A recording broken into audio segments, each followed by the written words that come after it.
고백은 다 해봤어요. 저는 용기 있는 남자입니다. 그래서 고백은 다 해봤는데 네. 궁금한 게 있습니다. 예. 갑자기 제가 호랑이띠거든요. 예, 미혼입니다. 결혼해야 됩니까? 하셔야죠. 그런 이야기들 많이 들어요. 주변에서 저희 외할머니도 그렇고 예. 되게 많이 하거든요. 결혼 언제 하냐, 예. 애인은 있냐, 뭐 이런 얘기 되게 많이 하시는데 참 고민이 많아요. 해야 되나 말아야 되나. 어떤 부분에서 고민이 있으세요? 일단은 크게 불편한 건 없었거든요. 한 가정을 꾸려가지고 나아가야 되는 것들이 언제 또 타이밍을 잡아야 되는 거고 어떤 인연을 또 어떻게 만나야 되고 이런 것들이 좀 다소 막연한? 막막한? 일단 개인적인 생각으로는요, 저는 제 인생의 목표가 행복하게 살자거든요. 행복해지자가 제 인생의 목표예요. 근데 행복이란 종류는 되게 여러 가지 있겠죠. 예를 들면 뭐 저희 투자자들이 물질적인 충족을 이뤘을 때 이루는 행복도 있을 거고, 정신적 충족을 이뤘을 때 느끼는 행복도 있을 거고, 행복의 종류는 되게 여러 가지가 있을 거란 말이에요. 결혼을 해서 내 편이 생긴다는 행복감과 또 그 결혼을 해서 저의 2세가 생겨서 그 2세가 줄 수 있는 행복감이란 거는 결혼을 안 하면 사실 못 느끼는 행복감이에요. 네. 그럼 어차피 인생은 한 번이잖아요. 사실 결혼을 해서 안 좋은 점도 되게 많습니다. 이거 와이프가 보면 되게 싫어하겠지만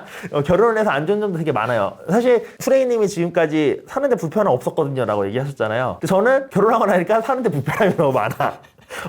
불편함이 너무 많아. 그건 사실이에요. 근데 그 불편함을 뛰어넘을 수 있는 행복감이 사실은 있어요. 물론 모든 결혼한 사람들이 행복하고 행복한 삶을 영위하는 건 아닙니다. 그렇기 때문에 이거를 뭐 보편화된 진리다라고 말씀을 드릴 수는 없겠지만 네. 사실 저의 입장에서는 그러니까 일반적인 이렇게 노말적인 가정을 이렇게 규정짓는 것도 좀 위험한 발언이라 그렇게 말씀드리는 그렇지만 저의 경우에를 봤을 때는 사실 결혼을 안 했다면 느끼지 못했을 다른 행복감들이 있고, 그럼 내 인생에 한 번이라면은 인생을 행복해 하려고 사는데 최대한 모든 행복을 느껴봐야 되지 않나? 라는 생각이 들고요. 그리고 저는 이렇게 걸리적거리는 거, 어려운 거 이런 것들도 결국에 행복의 순간이 왔을 때 훨씬 더 기쁘기 위해서 오는 것들이라고 생각을 하거든요. 대비 효과를 주기 위해서. 그러면 결혼을 해서 자유롭지 않지만 그 자유롭지 않은 게 어느 순간 그 기쁨이 왔을 때 이 자유롭지 않음이 그 기쁨을 더 크게 느끼기 위해서 자유롭지 않았던 거죠. 어떻게 보면 되게 종교적인 얘기 같은 걸 하고 있는데 또 그런 부분이 있기 때문에 저는 웬만하면 하실 수 있으면 하시는 쪽에 말씀을 드리고 싶고요. 그리고 나이, 시기는 사실 다 다르죠 뭐. 다 다르죠. 특히 후랭이님은 이제 아직 그만두시고 나오신 지 얼마 안 되셨고, 방금 전에는 저 아직 자리 못 잡았습니다 라고 스스로 생각을 하고 계신다면 사실 후랭이님이 욕심이 많으세요. 그래서 본인이 만족하는 기준치에 달하려면 제가 봤을 때 엄청 자리를 잡아야 돼. 진짜 엄청 자리 잡아야 돼.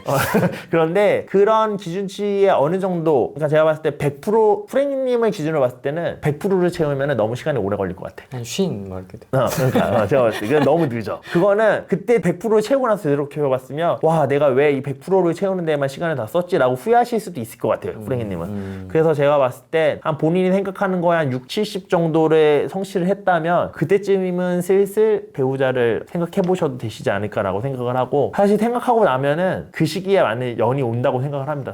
저는. 제가 와이프랑 이 시기에 결혼을 할지 몰랐어요, 사실. 진짜요? 저는 저희 와이프가 제 첫 여자친구였거든요.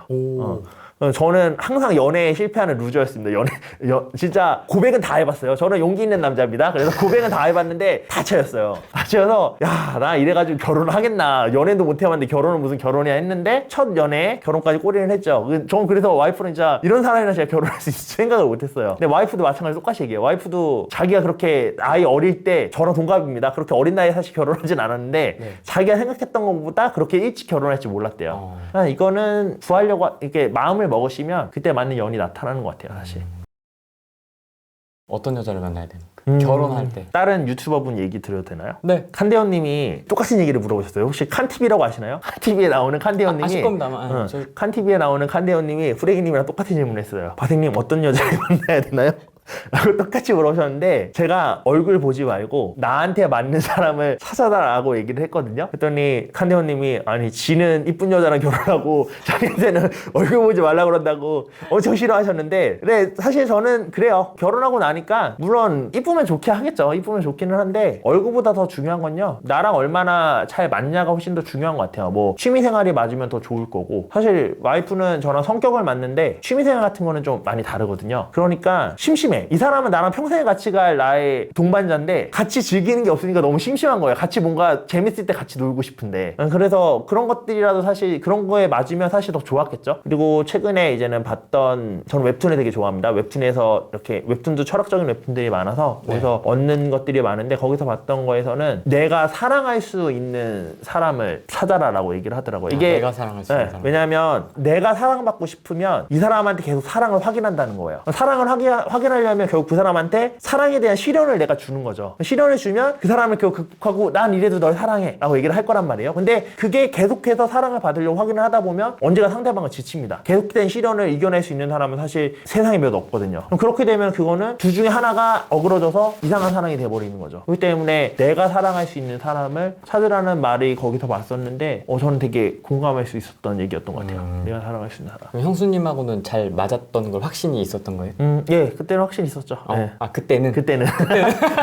지금은 지금도 대부분 잘 맞아요. 아까 말씀드렸다시피. 근데 같이 노는 걸 이렇게 맞추지 못하니까 그게 좀 많이 아쉬워요. 그럼 바람엑스 사장님은 어떻게 노는 걸 좋아하시는데요? 저는 노래방을 좋아합니다.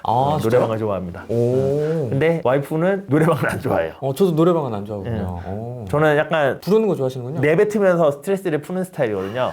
그래서 제가 강의하는 걸 좋아하는 것도 개인적인 생각으로는 강의하면서 내뱉으니까 나름 스트레스를 풀린다는 생각을 하는 것 같아요. 그런 사람 있어요. 네. 그래서 그런 것 같은데 뭐 그런 부분들이 좀 안 맞고, 와이프는 술을 좋아하는데 저는 술을 못 마시고 뭐 이런 조금 것들이 있어서, 사실 와이프는 저한테 재미없다 그러고, 또 저는 게임 같은 거 좋아하는데 와이프는 게임 안 좋아하고, 웹툰 보자 그러면 웹툰도 잘 안 보고, 이렇게 좀 코드가 그런 부분들에서는 안 맞아서 조금 아쉽긴 한데, 이거 나가면 진짜 혼날 텐데 와이프한테 이걸 편집 좀 해주세요.